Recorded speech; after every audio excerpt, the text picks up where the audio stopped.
So, you want to start screen printing from home and you don't know where to start? Well, I'm here to point you in the right direction. First thing you're going to need is a screen press. Like the one behind me that I have is that 4-color one station from Amazon. You don't need a high-end press to start a business, or at least to just start a hobby. I know a lot of people are like, don't go for it, it doesn't work. Well, it's been working for me and I've been doing it for almost a year. So I know that it works. And yes, after a while you might want to upgrade. I haven't upgraded yet, but I'm going to. But to start out, this is a great press to use, and it's not that expensive. It's like what, 200 or something like that right now, 250. It's not expensive. It's not expensive to get. So of course I have the link down below if you're trying to buy it now, which I recommend that you do, especially if you want to start.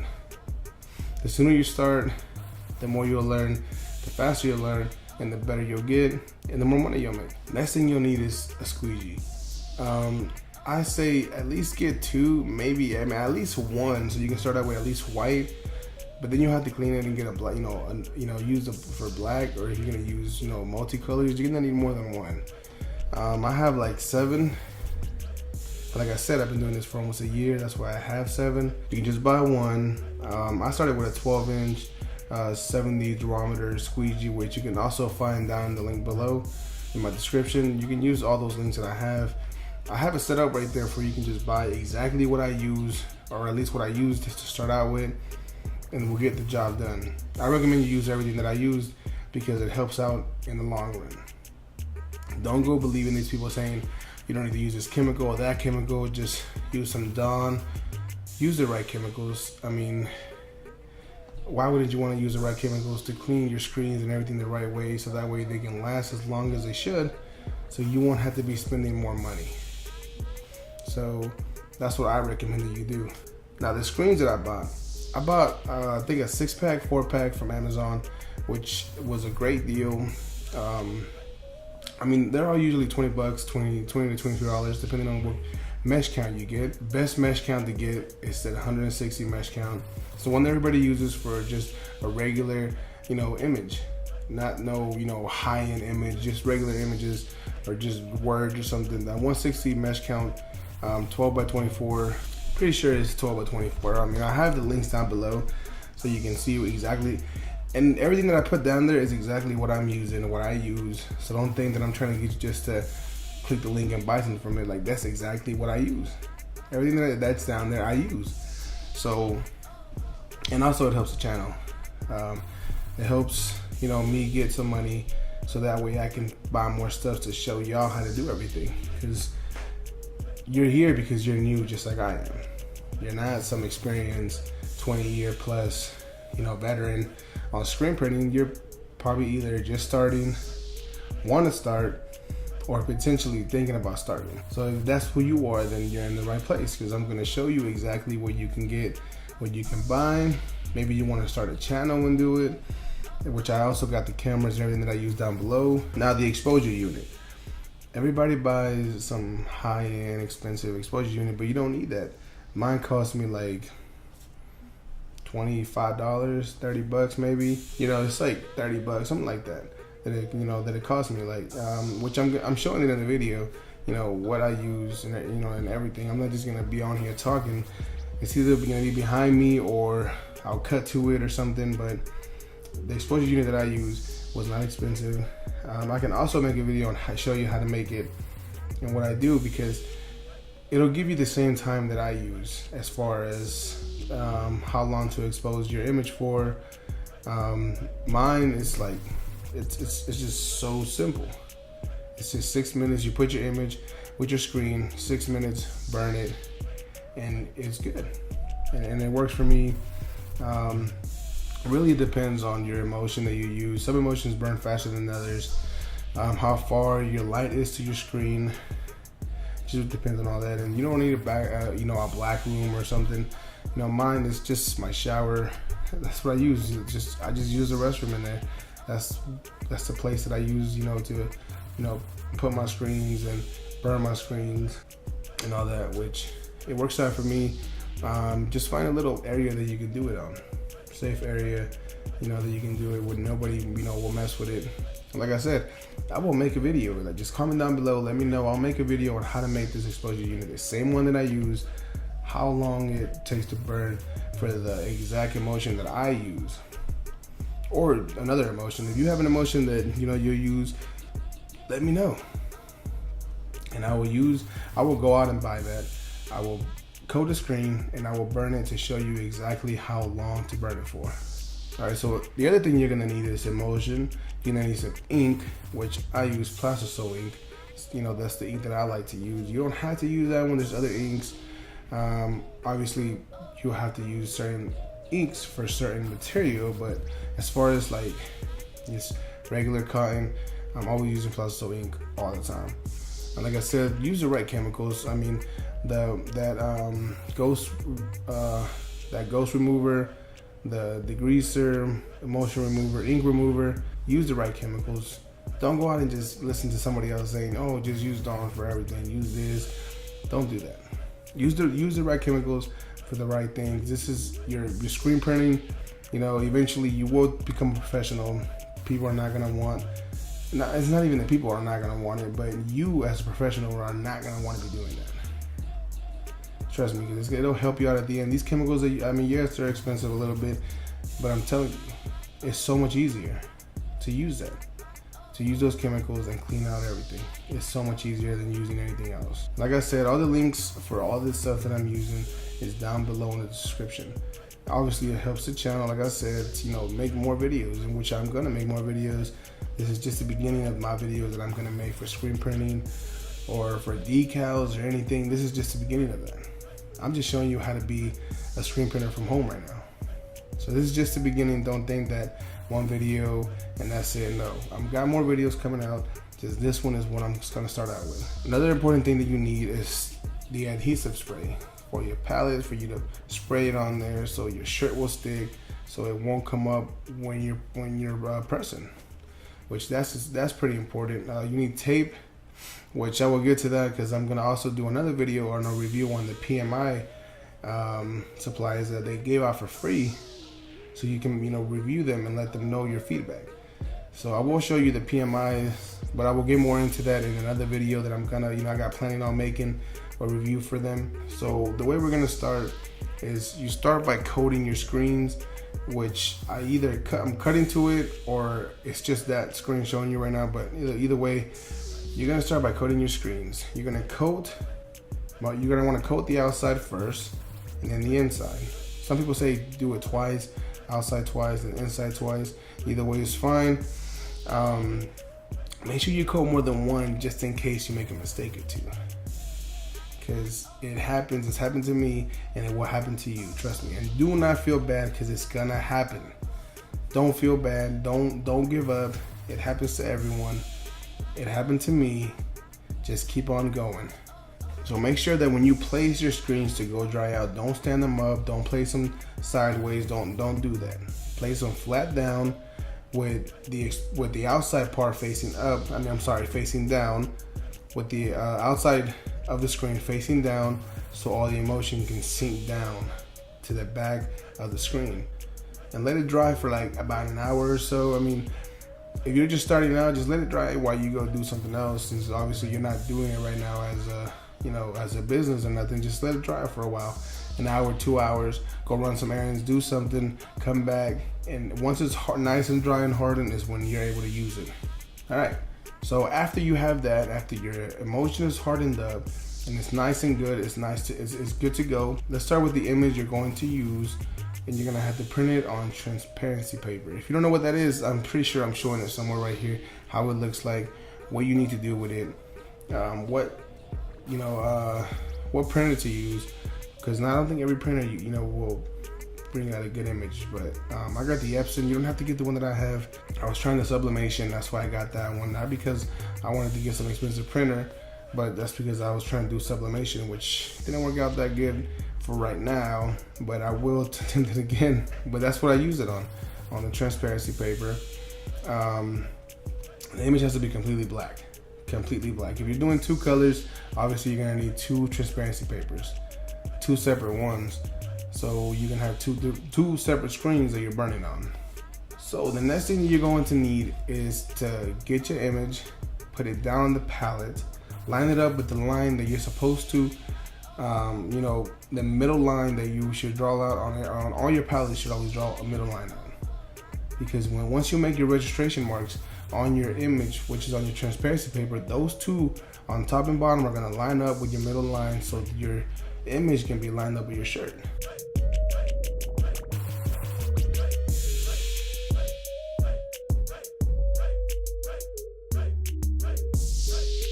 And like I'm showing you now, you'll need 4 little pieces of clear tape to put on your image, so once the screen comes down, it gets stuck to the screen exactly where you want it to be at. And at this time, now you're gonna take your screen to your exposure unit, wherever you have it, and make sure it's in a safe place. I mean, kind of dark environment, doesn't have to be completely dark, because, I mean, come on now. It doesn't have to be that. There's a bunch of groups and people that will tell you out there that you don't need a black room. So don't try to go and make a whole black room, spend a lot of money doing that when you don't need it. Use your bathroom, a corner in your room, under your desk, under the table, somewhere, and you know, and expose your image. So what you're gonna need to do is put a big glass on top of your image, which is on top of your screen, under the exposure unit, just so you know, it just won't move. It'll stay in one place. It's not going nowhere, and it'll burn really good. And like I said before, it's the exposure time is for 6 minutes, but it's with this exposure unit that I'm using from this distance, and you know, it's not with any other one. If you already have one and you know you're trying to figure out the times, just I'll make a video for it. Let me know down below, and I'll make a video and show you how you can, you know, use, or what you can use to actually learn your times on your exposure unit that you're using. Let me know down below and I'll make one for you, show you how I did it with mine. So after it burns, 6 minutes go by, you go in there, you take off the glass, you take off the image, you take your screen, you spray it with water on both sides. Just spray a little bit of water. Don't get your hose, just spray it, keep it where you're at. Spray it with some water, keep it inside, and wait like 3 minutes. And then after those 3 minutes, you're gonna take it to your wash area. Mine is a back porch. I don't have a wash booth or nothing like that, so that's what I use to wash my to wash out my images. It's just my back porch. I place it down on, lean it against the porch, and just spray it. If there's sun, I'll lean it against the house, spray it. So make sure that there's no sunlight hitting it, because it can harden quick. You know, the parts where your image is supposed to, you know, spray out, it can harden quick, so don't let no sunlight hit it. Direct sunlight is gonna mess it up. Do not let no sunlight hit it. Now after you spray it out, it's nice and sprayed out. You checked it, you made sure that it's just the way you want it. Then you can put it out in the sun to dry, so it can harden up, dry up, and then you can use it. Once you do that, or if it's dark and you don't have no sun, bring it inside. You know, put a fan in front of it like I'm doing, and just, you know, let it just dry up and harden up. So after it's nice and dry, now you're ready to put the screen back on the press. So you can just, you know, so you can start the actual step of actually pressing your shirt. Okay, so line up your registration marks with your middle line that I told you to draw out on your palette. Line it up with that line. Your 2 registrations, you're gonna have one on top, one at the bottom. I use a plus sign, you can use whatever you want as your registration marks. Now, if you want me to get more into that, on where to put them and how to do it, comment down below, like I said, and I will make another video on how to do that. All right, so now you have it lined up, you tighten it up, you know, you tightened up your arms, so the screen won't move. Now it's tightened up. Now we'll move on to the next step, because now you got to tape up the edges of your screen and look for any errors on your screen. I mean, you can look for the errors after you practice test it, because don't go straight and just press it onto a shirt. You taped up the edges of your screen. Now, if you don't have a test shirt, a test paper or something, you're gonna have to buy one, find an old shirt that you don't want, buy some cheap shirt from somewhere that they're selling at the garage sale or Goodwill or something. Use that. You know, place that down, run it through, then you can start. After you have your screen on there, you taped up the edges. You're gonna have to add your ink. Make sure you stir your ink nice and hard if you're using Plasteel ink. place it on your screen. I would place it at the bottom of my screen. That way I can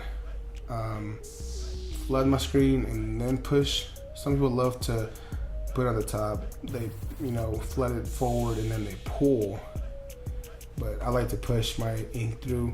You can pull it through, that's more comfortable for you, but for me, it's more comfortable to just push it through. After you have done put your ink on there, like I said, just use a test dummy, a test shirt to do it first before you do anything else.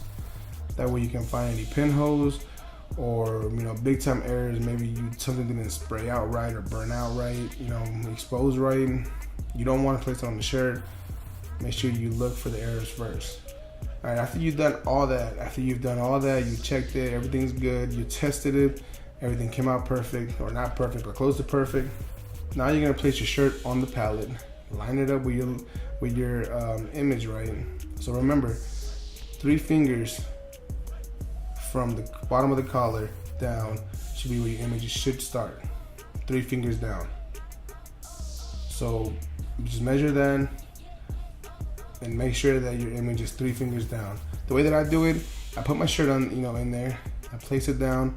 Obviously there's adhesive on the palette so the shirt won't pop up. And I use a ruler. I put my ruler right on the tip of the collar, bring the screen down, get a little bit of the ink, and smash it down on the top of the screen, on top of the image, and see where it's at. If it's 3 inches down from your collar, then you're in the right place. If not, you're gonna have to either move your palette. Well, actually, you know what? You can move your shirt. Move your shirt either up or pull your shirt a little bit more down, and that should do it. Don't move your palette. I don't know why I said that. Don't move your palette.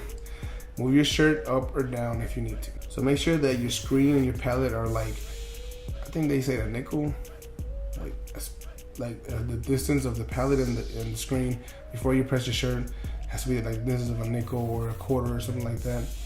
So that way, if once you press your shirt, and it won't get stuck to your shirt. So once you go through it with your squeegee, it'll kind of lift up a little bit before you lift it up. That way it won't get stuck on there. So that's a good thing to know. Make sure that the palette and the screen are not flat together before you start pressing, because it will get stuck on your shirt and it will ruin your shirt. And now that you're ready to start, just put the shirt on 3 inches down. And now bring your screen down. Make sure you flood your screen before you actually push your ink through. Flood it, put your screen down, push the ink through. Lift up your screen. Now you flash your shirt with the flash gun that I have. I have a flash gun that I use. People have flash dryers it's a flash dryer, which just goes over your palette and flashes your shirt for a few seconds, just not to cure it, but long enough to dry it, so you can press either another color or another run of the ink. Just do it for 30 seconds with your heat gun. I bought my heat gun off Amazon. Like I said, in the description down below, I have the link for the heat gun. I'm telling you, everything that I use on here, I use. Everything I have linked down below, I use myself. So don't think that I'm trying to get you to buy something that I don't use. Everything that I have down in the description, I use. So after you do that, let's say you're just doing one color, you push it through, you hit it with the heat gun for 30 seconds, you flood it again, bring it down, push it through, you heat it up again for 30 seconds, and then you pick up your shirt and you put it aside. Don't let it touch anything else, because maybe you didn't. Maybe you didn't flash it long enough, and it's still you might want to touch it before you actually pick the shirt up off the palette. Make sure all the areas are dry. Which for 30 seconds, moving around and on the shirt should be fine for doing it twice. So now, if you're only doing one shirt, if you're doing multiple shirts, put it aside and keep on moving with the other shirts. Now after you're finished, you're gonna have to cure your shirts. Now this is where it gets kind of tricky, because I couldn't afford a dryer. Those conveyor belt dryers, I couldn't afford one of those. So what I did was bought a heat press. Heat press. That's what I did. I bought a heat press, and that's what I used to cure my shirts, and it's been working. It works fine. It cures the shirts. Now these are the settings that I use for my heat press to cure my shirts. It's 340 degrees, and you press for 20 seconds. Like I said before, this heat press is what I use. This heat press is the temperature and the time, that I use. Now, if you got a different heat press, it might be different, or your conveyor belt dryer might be different. This is what I use, and this is what you should use as well, because it's less expensive and it's more affordable. Now, like I said before, that's down in the links below. The heat press, the exact heat press that I'm using is down below. I've had it for almost a year and it's worked perfect. It's fine, nothing's wrong with it. It does the job. Some people may say to use your Teflon sheet. After I put my shirt on the press, on the heat press, I put on 2 pieces, or depending on what size your image is, of parchment paper. Put those 2 pieces of parchment paper, then your Teflon sheet over the whole shirt, like the whole press, then you press down. So first the shirt, then the parchment paper, then the Teflon. That's the way that I do it. That's the way the shirts come out great. So that's the way I recommend that you do it as well. Let me add one more thing. After your shirts are done, make sure you stretch test it. Make sure that you stretch test the shirt to make sure the ink is staying in place. This should be the end of the video. I hope you learned something from it. And if you want, if you want to know more, just comment down below. Ask me questions. I will answer as best as I can. Because like I said, I don't know everything, but I do know some. And like I said, the links down below in the description are to everything that I use. That's everything that I use here is what I use. So if you want to buy something, make sure you use those links, because it helps out the channel. It helps me to help you learn more stuff. And like I said, I'm not ever going to be charging for this. This is something that I'm going to, I want to teach everyone how to do this, because I want everyone to learn. I don't care that if you're around my area, you can potentially take my customers. It's fine. I enjoy, teaching myself. So I want to teach others so they can learn how to do it. And they don't have to go out and, take $600, classes for one day. Why do that when you can come here on YouTube and learn yourself? And I will teach you everything that I know for free at no charge. I will never charge you. Now, if you want to use the links, that's the only way that you can help the channel, so I can grow, I can make other videos and bring you more content that you will enjoy to learn from. This is just free knowledge, and it's less hassle for you. Just remember that. It's free knowledge that is less hassle for you. Well, I hope you enjoyed the video. Make sure you subscribe, you comment down below, let me know what you think about it. Let me know if you learned something, which I'm pretty sure you did, because this is a lot, that people are looking for. They're not just looking for, hey, come and buy this product, come and buy this, do this, or hey, you're good. Go out into the world and do it. I'm gonna show you everything that I do, how I do it, how long I do it for, so you can learn how to do it. And don't forget to comment down below any other videos you're trying to see, what you want me to try. There's some stuff that I've been wanting to try, like the puff ink. I want to try that. I want to try different other stuff. Just comment down below. Let me know what you want to see or what you want to learn, and I will go learn it, and I will come show you for free. It's free knowledge. So go ahead and go to the description, buy your stuff now. All the links are right there for everything you need. Go and buy your stuff right now, so you can start. And next time I make a video, you can be doing the same thing that I'm doing, and we can be doing it together while you're watching. So, by that said, I'll catch you in the next video.